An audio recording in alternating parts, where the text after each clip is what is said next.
Assalamualaikum warahmatullahi wabarakatuh. Hai semuanya, sebelum belajar jangan lupa ya mencuci tangan sesering mungkin, wajib menggunakan masker, dan selalu menjaga jarak karena semuanya untuk kebaikan kita semua.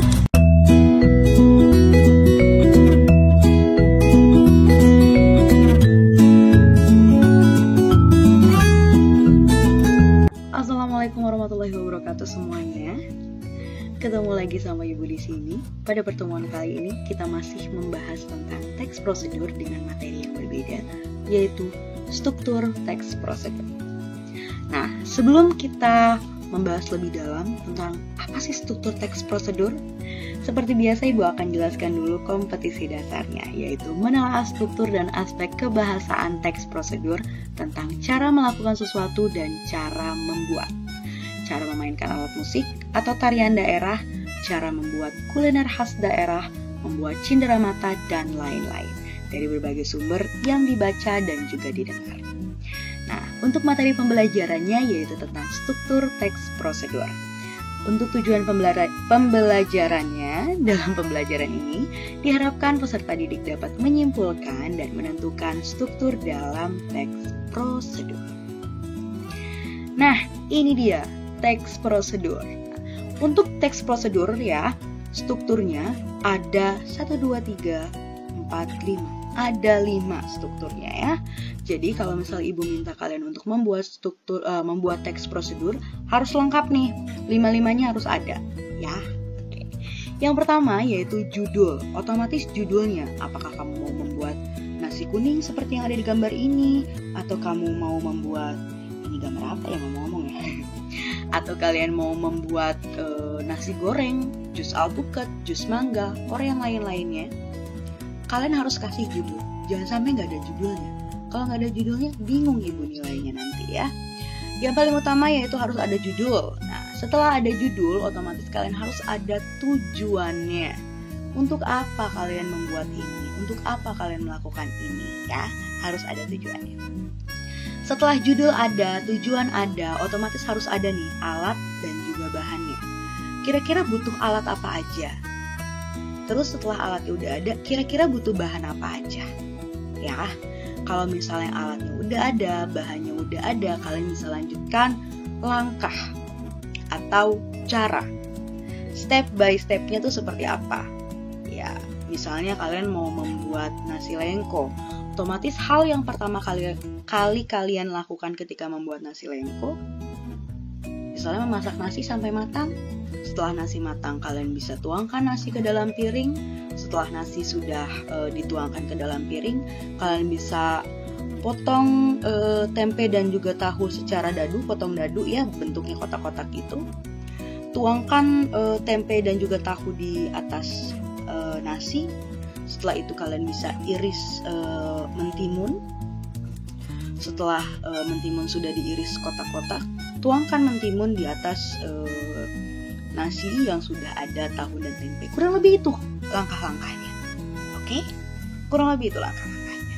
Nah, selanjutnya yang terakhir adalah penutup. Nah, untuk penutupnya sendiri itu kesimpulan. Penutup di sini adalah kesimpulan. Setelah kalian membuat nasi lengko nih ya, membuat nasi lengko, selesai nasi lengkonya udah jadi.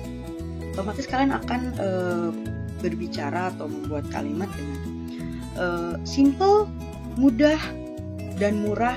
Yuk kita membuat nasi lengko bersama-sama. Nah, itu adalah penutup ya. Isinya berupa kesimpulan dan juga ajakan untuk orang-orang melakukan, membuat, atau memainkan benda tersebut ya. Kita lihat lebih detail ya. Nah, kalian bisa lihat di sini untuk judul. Nah, untuk judul adalah tema atau topik yang akan dibahas ya. Nah, contoh judul kalian bisa lihat di bagian A, B, C, D. Judul yang A yaitu Angklung Alat Tradisional Kebanggaan Indonesia. Atau kalian mau ganti dengan apapun itu judulnya. Yang kedua yang B ya, yaitu Nasi Goreng Betawi Super Pedas. Nah, itu pun judul ya. Selanjutnya yang bagian C, Menghemat Energi. Dan bagian D, Tarian Poco-Poco Khas Tanah Papua. Kemarin Ibu masuk kelas, ada beberapa teman-teman kalian yang nggak tahu tari poco-poco. Yang belum tahu tari poco-poco, sudah googling ke Google, cari tarian poco-poco seperti apa, cari ya, siapa tahu ibu kasih tugasnya itu. Selanjutnya, setelah tadi judulnya kalian sudah tahu ya, di sini ada 4 contoh judul yang ibu beri ke kalian. Selanjutnya, untuk tujuannya. Nah, untuk tujuan adalah maksud dari tema atau topik yang akan dibahas. Tadi kan misalnya nih, yang bagian A ya, angklung alat tradisional kebanggaan Indonesia. Tujuannya otomatis adalah untuk menginformasikan bahwa angklung mudah digunakan atau cara menggunakan angklung atau cara memainkan angklung. Boleh. Nah, kalian bisa lihat di sini. Angklung merupakan alat kesenian tradisional Indonesia yang berasal dari Jawa Barat. Penting bagi kita sebagai masyarakat Indonesia mampu dan bisa memainkan alat kesenian tersebut. Bagaimanakah cara memainkannya? Ikuti langkah-langkah di bawah ini. Ya, itu adalah tujuan dari sebuah teks prosedur. Ya, kalian boleh juga nulisnya langsung untuk menginformasikan kepada orang-orang cara menggunakan angklung atau cara memainkan angklung. Seperti itu pun tidak apa-apa ya. Selanjutnya yang bagian B, nasi goreng Betawi super pedas. Nah, tujuannya kalian bisa bikin kayak gini untuk menginformasikan cara memasak nasi goreng Betawi yang super pedas ya. Atau bisa juga kalian bikin kalimat seperti ini. Nasi goreng adalah salah satu makanan terenak di Indonesia. Ada banyak macam nasi goreng di Indonesia. Salah satunya adalah nasi goreng Betawi yang sangat pedas dan nikmat. Oke, kurang lebih seperti itu ya untuk tujuan dari nasi goreng Betawi super pedas. Kalian mau bikin yang seperti ini? Boleh. Mau bikin yang seperti ini? Boleh juga. Selanjutnya yang bagian C, menghemat energi. Ya, tujuannya kalian bisa buat untuk menginformasikan cara untuk menghemat energi. Atau cara yang bisa dilakukan untuk menghemat energi boleh. Nah, atau contoh lainnya seperti ini. Wajib bagi kita semua untuk peduli dengan lingkungan. Salah satu cara untuk peduli dengan lingkungan adalah dengan menghemat energi. Boleh seperti itu pun, lebih bagus. Selanjutnya yang bagian D, tarian poco-poco khas tanah Papua. Nah, kalian bisa tulis tujuannya kayak gini. Untuk menginformasikan cara melakukan tarian poco-poco. Atau bisa juga kalian bikin tujuan seperti ini. Tarian poco-poco merupakan tarian dari Papua yang sangat terkenal. Maka penting bagi kita untuk dapat menarikannya. Begitu ya. Kita lanjut ke alat dan juga bahan. Yang udah ketemu sama ibu minggu ini, mungkin sudah sedikit dibahas ya tentang perbedaan alat dan juga bahan. Kita bahas lagi di sini lebih detail ya. Nah, untuk alat dan bahan adalah barang-barang yang dibutuhkan dalam sebuah topik. Topiknya itu misalnya nasi goreng. Otomatis kalian harus mikirin nih alat-alat yang bisa digunakan ketika kalian ingin memasak nasi goreng. Apa aja tuh kira-kira? Ya. Nah, dalam sebuah teks prosedur ada yang lengkap alat dan bahannya, dan ada juga yang hanya ada alatnya saja atau bahannya saja. Nah, contohnya kalian bisa lihat di sini. Oke, sebelum ibu jelasin contohnya, jadi kalau misal alat itu barang-barangnya ya, alat itu barang-barangnya. Sedangkan kalau misalnya bahan itu ya kayak misalnya bumbunya gitu. Nah, ibu kasih contoh aja dulu kayak gini ya. Misalnya kita mau bikin, sebenarnya sudah dibahas buat yang ketemu sama ibu ya, gak apa-apa kita bahas lagi ya. Misalnya kita mau membuat jus alpukat, oke? Ketika kita ingin membuat jus alpukat, otomatis alat yang harus ada atau alat yang kita gunakan ketika membuat jus alpukat itu ada blender, gelas, sendok, udah segitu, ya. Sedangkan kalau bahan-bahan untuk membuat jus alpukat, otomatis kita butuh buah alpukat, susu boleh, gula, air, dan juga es batu. Sudah paham perbedaan alat dan juga bahan? Semoga kalian paham ya. Nah, kita langsung lanjut ke contoh ya. Untuk contoh di sini judulnya ada angklung alat tradisional kebanggaan Indonesia. Otomatis yang dibutuhkan hanya alat, ya. Kita nggak perlu bahan, kita hanya perlu alat aja. Ketika kita ingin bermain angklung atau menggunakan angklung atau memainkan angklung, otomatis kita hanya butuh angklung saja kan? Tidak butuh gendang, tidak butuh kecap, nggak butuh saus. Buat apa? Karena kita hanya memainkan angklung, ya. berarti alatnya hanya angklung, kita tidak butuh bahan. Oke, semoga bisa dipahami. Kita lanjutkan ke contoh yang B. Nah, untuk contoh yang B, kita akan membuat nasi goreng Betawi super pedas. Oke. Nah, kalau ingin membuat nasi goreng Betawi super pedas, kita butuh alat dan juga bahan.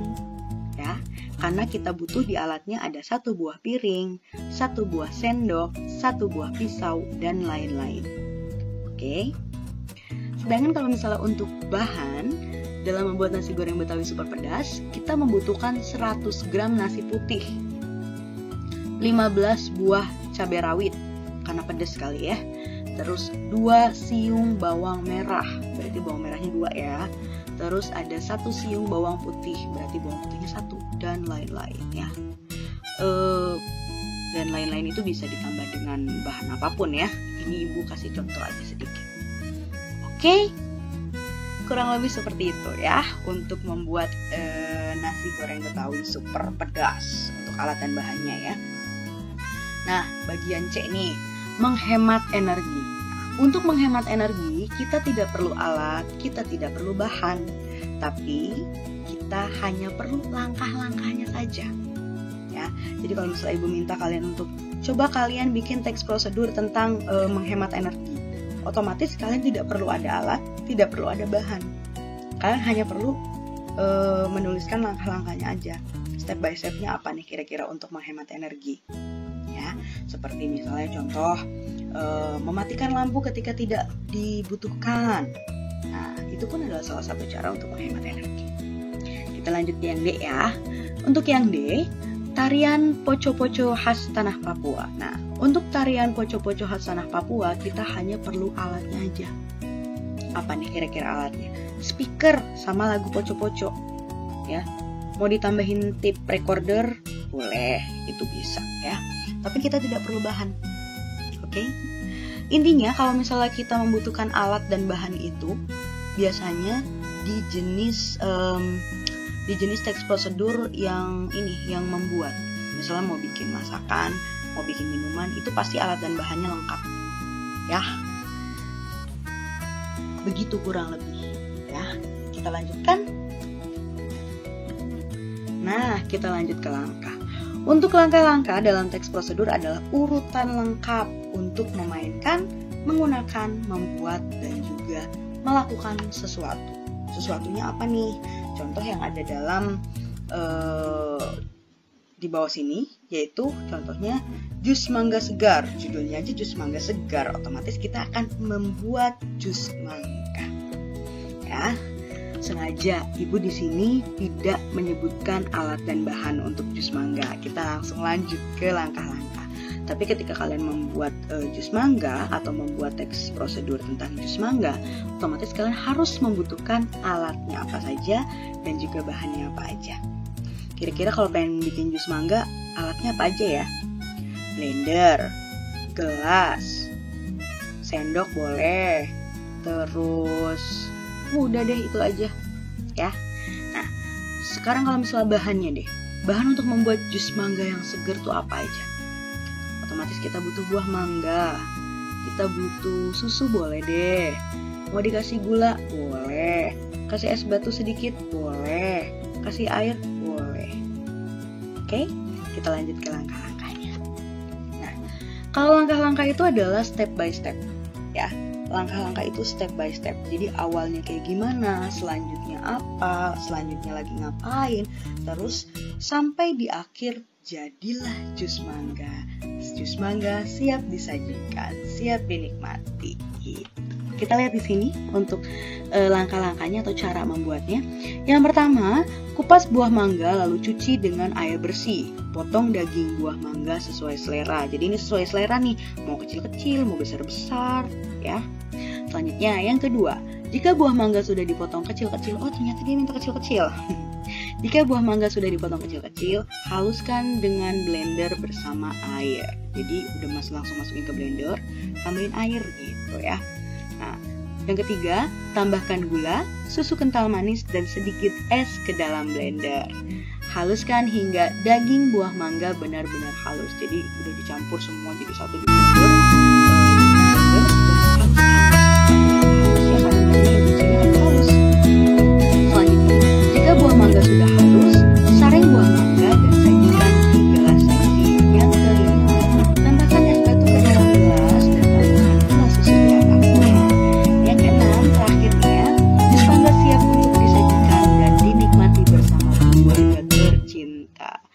itu kurang lebih untuk step by step atau langkah-langkahnya.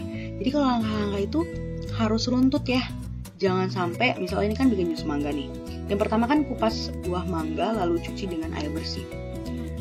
Otomatis langkah pertama kalian harus cuci dulu buah mangganya, terus dikupas-kupas kan. Mangganya harus dipotong-potong dulu. Jangan sampai kamu bikin kayak gini. Nyalakan blender, terus nyalakan, maksudnya gini. Kalian langsung kayak gini. Nyalakan blender, lalu tuang ke dalam gelas. Apa yang dituang? Mangganya aja belum dipotong, ya kan? Kurang lebih seperti itu. Jadi untuk langkah-langkah itu harus runtut, lengkap, selengkap-lengkapnya. Oke? Terakhir, penutup.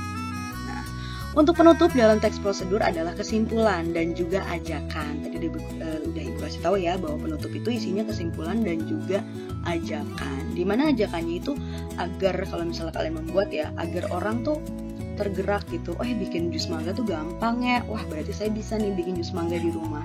Atau memainkan angklung. Oh, ternyata main angklung tuh mudah ya. Berarti saya bisa nih mainin angklung. Terus misalnya kalian mau tari poco-poco. Oh, ternyata tari poco-poco itu mudah ya untuk dilakukan. Berarti kita pun bisa melakukan itu, termasuk dengan menghemat energi. Ternyata menghemat energi itu tidak sulit, mudah.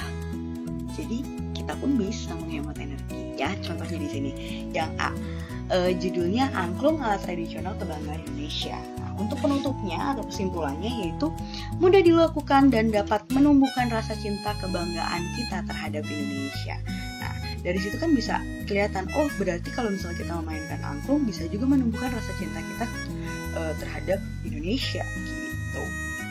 Bagian B, mudah sekaligus sehat. Menu makanan nikmat kini bisa kita nikmati di rumah sendiri. Yuk buat. Nah, itu ada kata-kata ajakan tuh ya. Yuk buat gitu. Selanjutnya yang bagian C, menghemat energi. Kepedulian kita dalam menghemat energi membuat lingkungan kita semakin asri.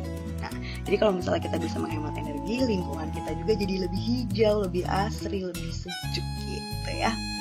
Dan yang bagian D, tarian poco-poco khas tanah Papua. Nah, penutupnya, tarian khas Papua yang sangat mudah dilakukan, menari bersama-sama yuk. Nah, itu pun ada ajakannya. Begitu ya, kurang lebih untuk penutup. Jadi ada kesimpulannya dan juga ada ajakan untuk seseorang mengikuti apa yang kamu lakukan atau apa yang kamu tulis di dalam teks prosedur. Begitu. Terima kasih, sekarang kita ke tugas. Untuk tugasnya seperti biasa, kalian simak video materi ini dengan seksama dan juga teliti. Lalu, jangan lupa lakukan absensi kehadiran di kolom komentar di bawah ya. Lalu jangan lupa buatlah rangkuman dari video materi ini. Dan terakhir, klik link tugas di kolom komentar yang berwarna biru. Jadi di kolom komentar, kalian bisa lihat tulisan komentar dari Ibu. Dan ada link yang warna biru. Kalian tinggal klik linknya, lalu kalian bisa kerjakan tugasnya. Gitu ya. Terima kasih. Sampai ketemu lagi di video materi selanjutnya. Wassalamualaikum warahmatullahi wabarakatuh.